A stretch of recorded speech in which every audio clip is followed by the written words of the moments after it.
Assalamualaikum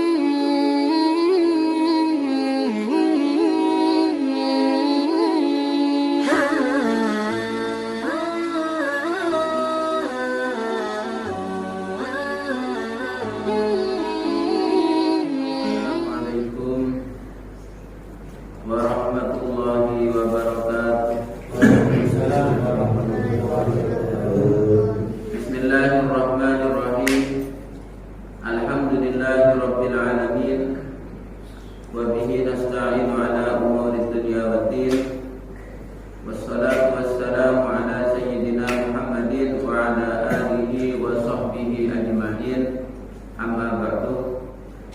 Para alim ulama, para kiai, khususnya yang hadir di Masjid Sabilil Muttaqin yang sangat saya hormati, umumnya warga Lavender, baik laki-laki maupun perempuan, baik yang mendengarkan ataupun tidak, semoga Allah memberikan rahmat kepada kita semua. Amin Allahumma amin. Melanjutkan dan memenuhi janji kemarin bahwa tentang macam-macam iftitah. Kemarin saya menerangkan tentang iftitah, tentang bacaan dalam sholat setelah takbir. Itu kan ada 5 macam. Biasanya yang hadir 5 orang, saya hanya mungkin nanti bisa ini Pak Benar. Kemarin yang hadir Pak Kamil hadir kemarin lewat Lebunan. Pak Kamil hadir.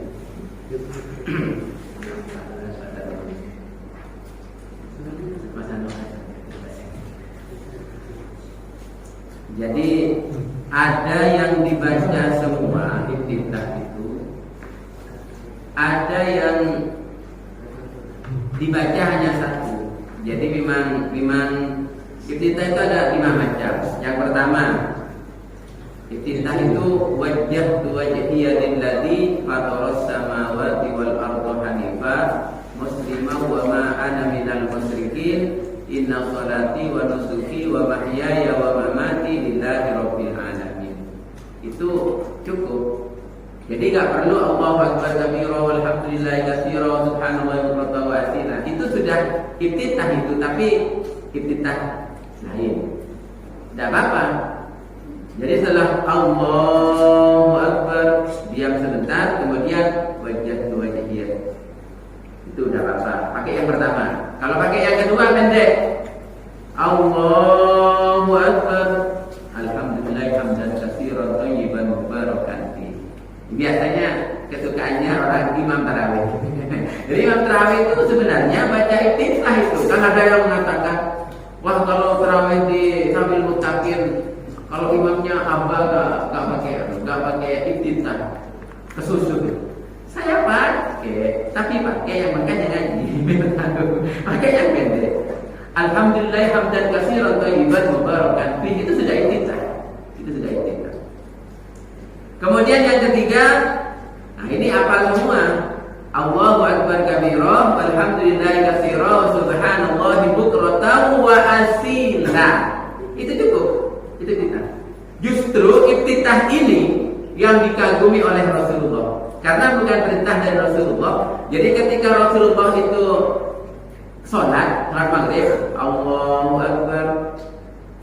Kemudian ketika Rasulullah habis takbir, di belakangnya itu ada yang membaca Allahu akbar kabira walhamdulillahi katsira wa subhanallahi bukratan wa asila.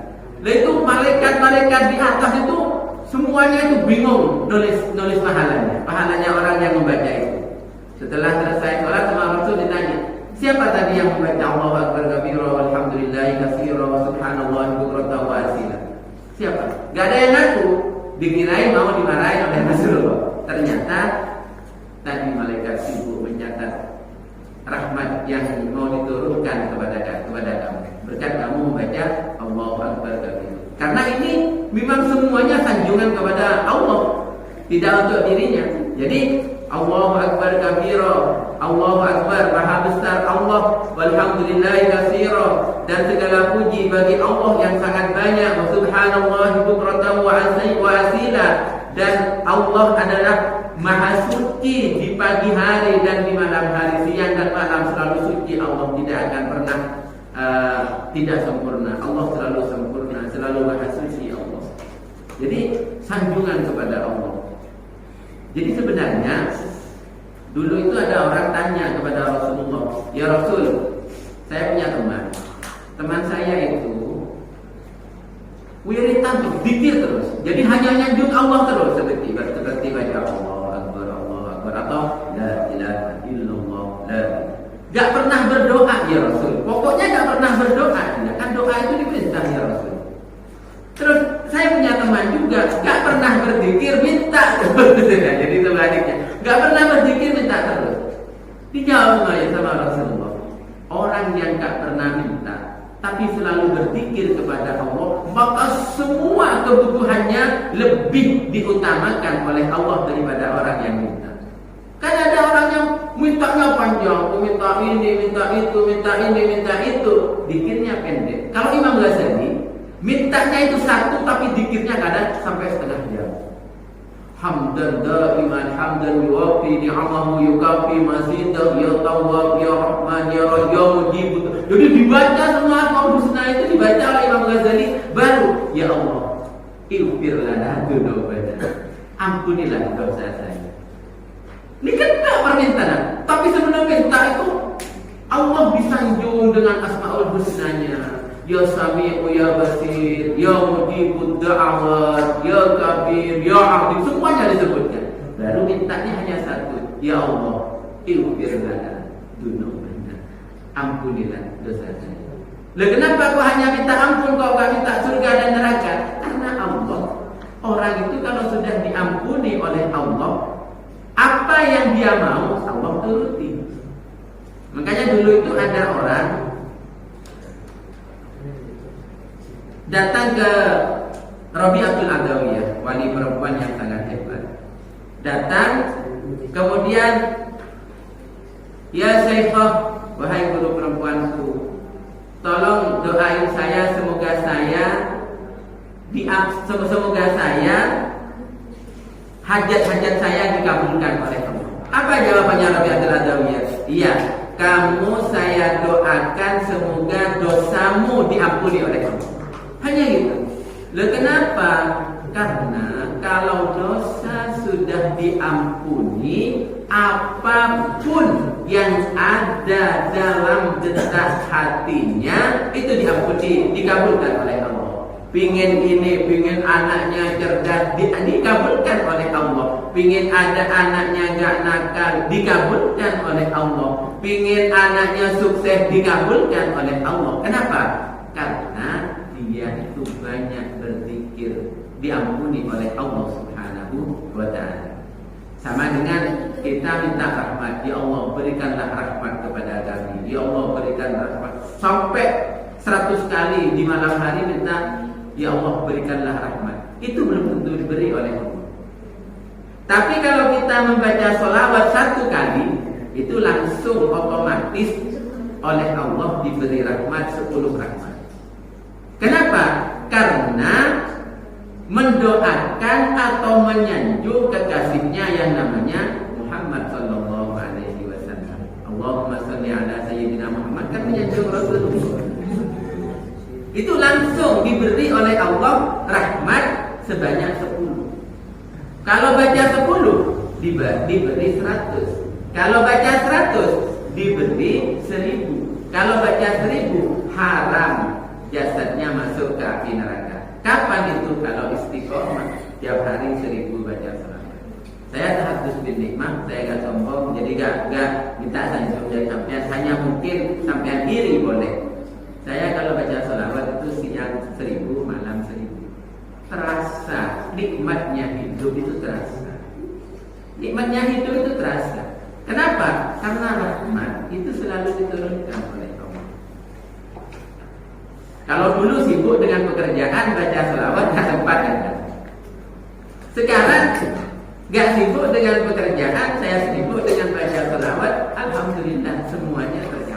Jadi kita itu sebenarnya kadang lebih banyak mintanya kepada Allah daripada kita berzikir kepada Allah. Zikir itu banyak, ada zikir dengan sholawat, itu paling utama. Ada zikir dengan kalimat tauhid, la ilaha illallah. Ada yang zikir dengan kalimat takbir, Allahu Akbar. Ada yang zikir dengan tasbih, subhanallah, segala macam.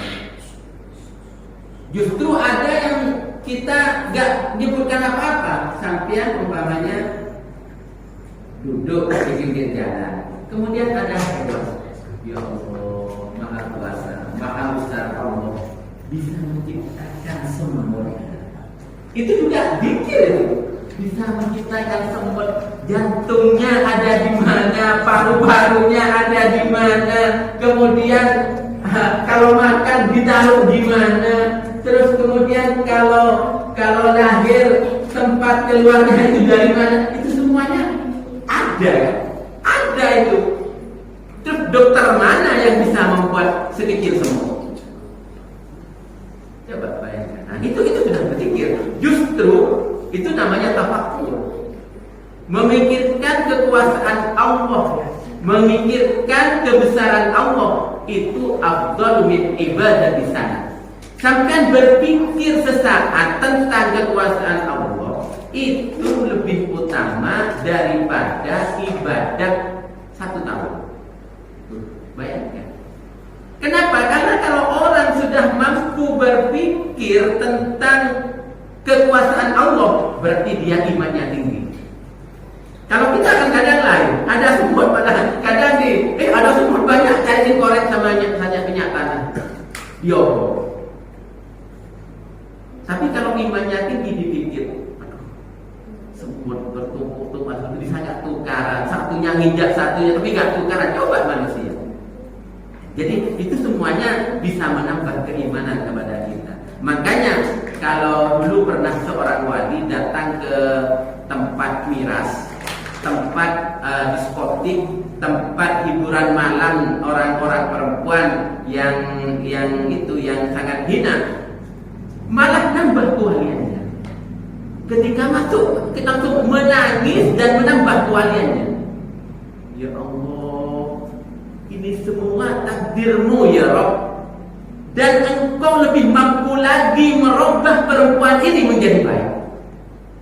Langsung berdoa di dalam diskotik. Besoknya tutup diskotiknya. Jadi para penghibur perempuan itu ganti menjadi jilbab semua. Itu orang wali. Kalau kita masuk diskotik bukan berdoa, habis semua. Itulah beda. Jadi ini kenapa Allahu Akbar kabira walhamdulillahi katsira subhanallahi bukratan wa asila itu termasuk utama karena dia adalah sanjungan semua kepada Allah Subhanahu wa taala. Itu bisa. Jadi Allahu Akbar langsung Allahu Akbar kabira walhamdulillahi katsira subhanallahi bukratan wa asila. A'udzu billahi minasyaitonir rajim. Bismillahirrahmanirrahim. Langsung baca Fatihah. Cukup. Ada yang keempat, iftitah yang keempat, ada panjang. Ini doa.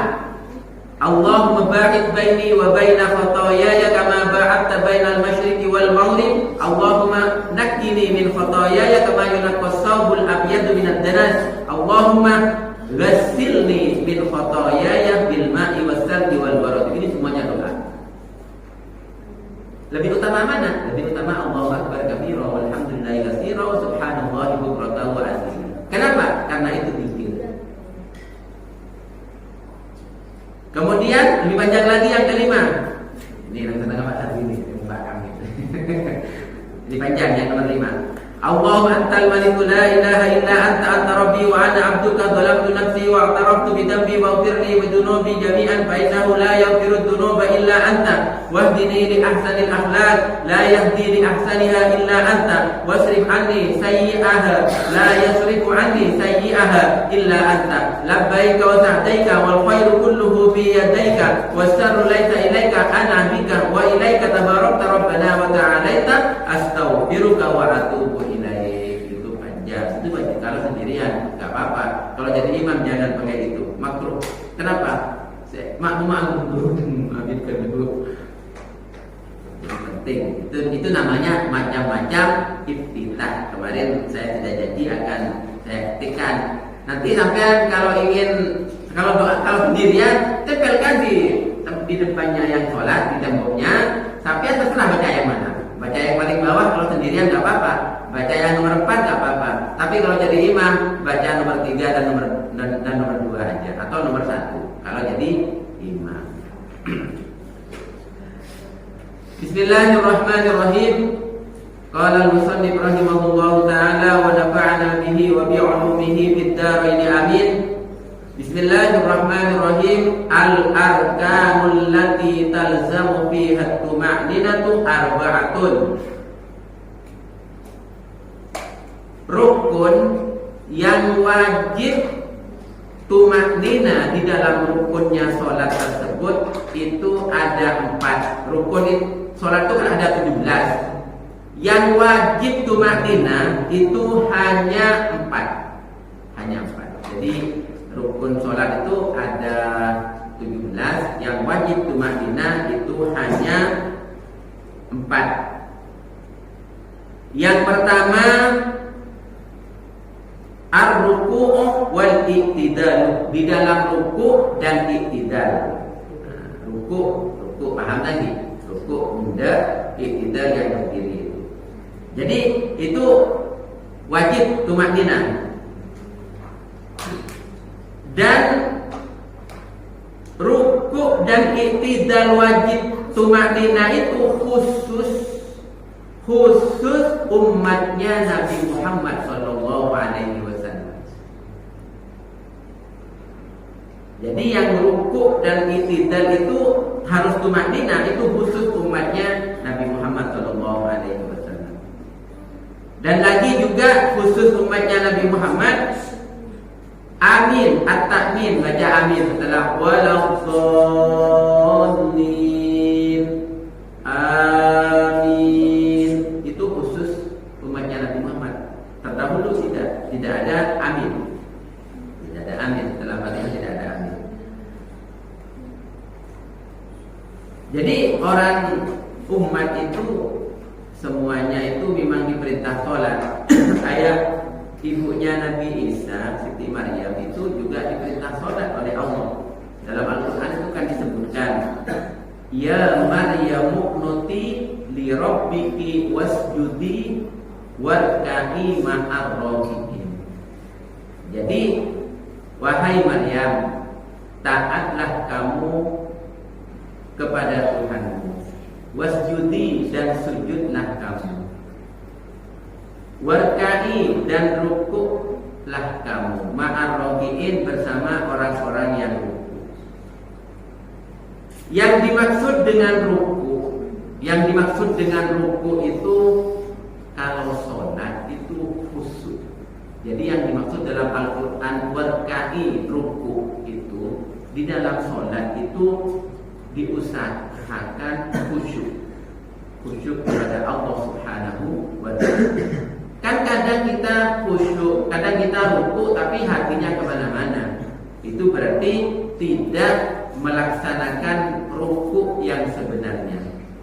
Kalau ada kata-kata sujud di dalam Al-Quran, yang dimaksud sujud dalam Al-Quran itu sholat. Jadi kalau ada kata-kata wasjudu warka'u, sujudlah berarti suruh sholat.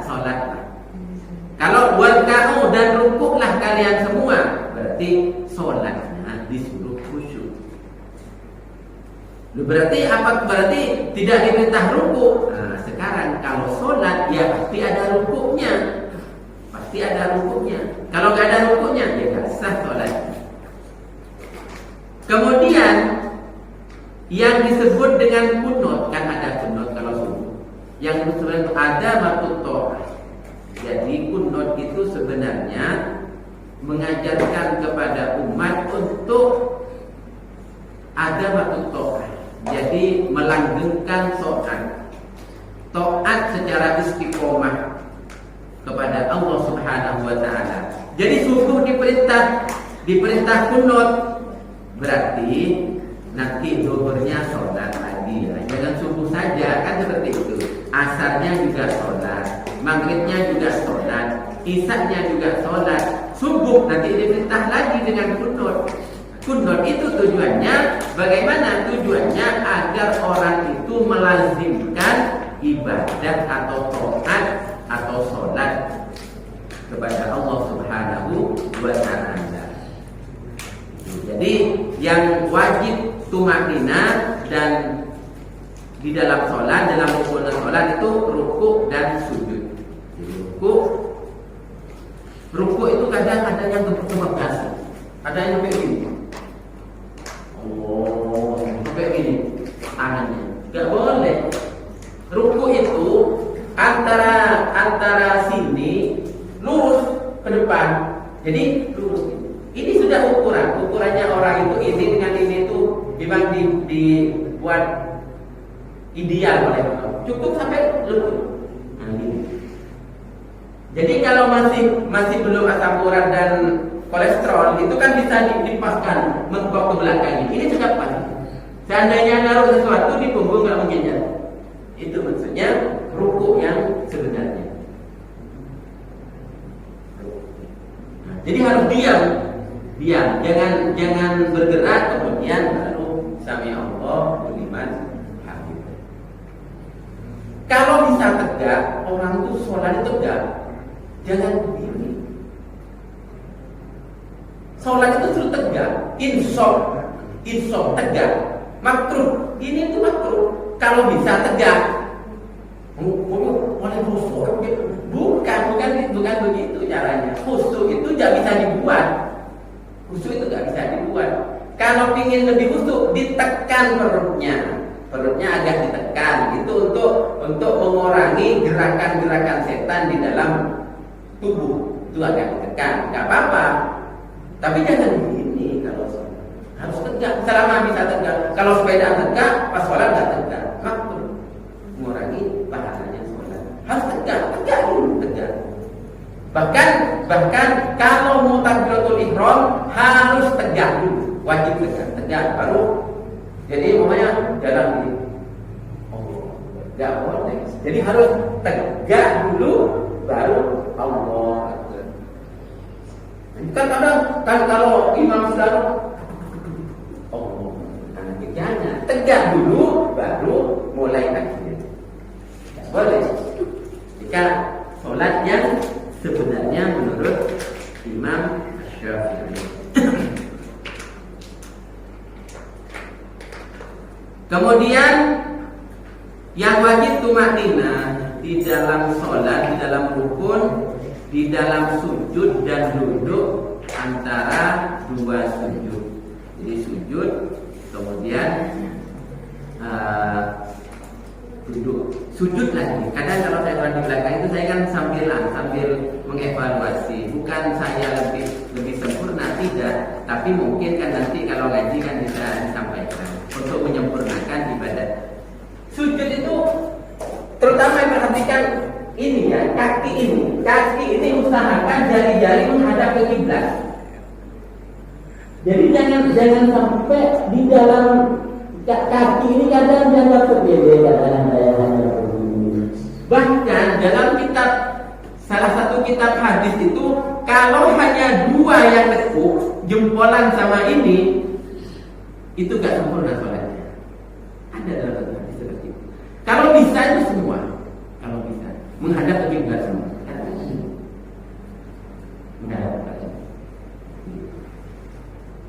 Jangan kadang hanya dulu. Ini kadang satunya benar-benar hanya dulu. Ya, ini soal. Jadi harus betul-betul. Kaki itu harus betul-betul dulu. Hadapkan ke kiblat semua jari kaki. Terus ini juga kadang ada yang begini. Nah, berarti kan menghadap ke utara sama ke selatan. Ini. Ada yang begini. Jangan begini. Kalau di sini tetap begini. Jadi hadapkan semua anggota tubuh, ujung-ujung anggota tubuh itu menghadap ke kiblat semua. Penting bagi yang betul-betul ingin menyempurnakan sholatnya. Jadi kalau sudah seperti itu dan tumakninah di dalam sholat. Apa tumakninah itu? Disebutkan di dalam kitab ini, at-tumakninah itu hiya sukunun ba'da harakatin. Yang dikatakan tumakninah itu adalah diam setelah bergerak. Jadi bergerak diam, itu namanya tumakninah. Lah tumakninah itu lamanya berapa jam atau berapa detik? Sekira-kira lamanya membaca subhanallah. Sebentar sebenarnya. Subhanallah. Makanya kalau sujud subhanallah, subhana rabbiyal azim, subhana rabbiyal a'la wa bihamdi. Kalau umpama bacanya subhanallah, subhanallah, subhanallah, apakah boleh? Boleh. Gak baca pun boleh. Tapi gak dapat pahalanya membaca subhanallah. Jadi bacaan yang wajib dalam sholat itu takbir, Fatihah, tahiyat akhir. Itu yang wajib. Para jemaah yang dirahmati oleh Allah Subhanahu wa taala, semoga menjadi tambahan ilmu yang bermanfaat, yang barokah. Amin Allahumma amin. Wassalamualaikum